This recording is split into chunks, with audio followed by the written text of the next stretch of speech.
as we were kind of going through looking at all these labels from these various services, we came up with some interesting thoughts. We found out that Google really excelled at human and animal anatomy. So it could say, hey, that's an elbow on an arm, or it's a beak on a bird. So that was interesting. Interesting things that you'll find out as you start getting your feet wet and playing. AWS apparently is very good with plant genus and cloud formations. My favorite part is the machine learning algorithm that detected a cumulus cloud taught my developer what a cumulus cloud is. That's pretty cool. So the machines are teaching the humans. Vilosa does really good with like actions, so like smiling, laughing, etc. And then Microsoft. They can also detect actions, and there are different actions there. But Microsoft was especially good at fighting scenes. So that was interesting. Because some of the other services, when we ran the content through, when there was fighting, they said video game. But Microsoft's like, nah, that's fighting. That's not a video game. So my recommendation to you is utilize these trial accounts and pick the content profile that is a subset of the type of content that you have. If you're a news organization, get a bunch of content that's like people on a news team like talking about things.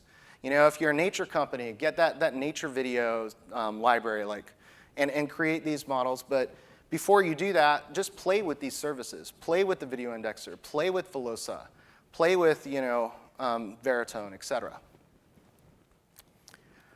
And I definitely, AI isn't here to replace us. It's here to help us. So it's going to be humans and AI. It's not just AI, and it's not just humans.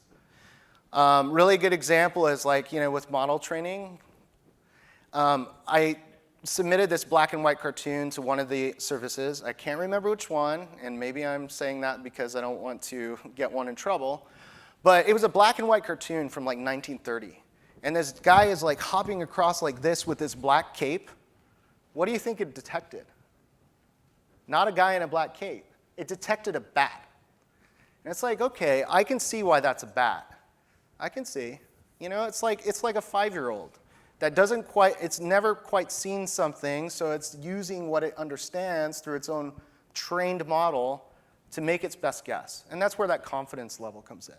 And I don't think it was very confident that it was a bat, but I thought it was funny that it thought it was a bat because I could see how it could have thought it was a bat.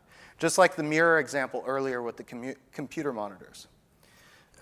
So AI and humans, if you want to go down this kind of unified path of leveraging both, Clarify has a really interesting model where you can just do machine object detection, or you can combine it with their team of manual taggers, or you can combine it with your own team.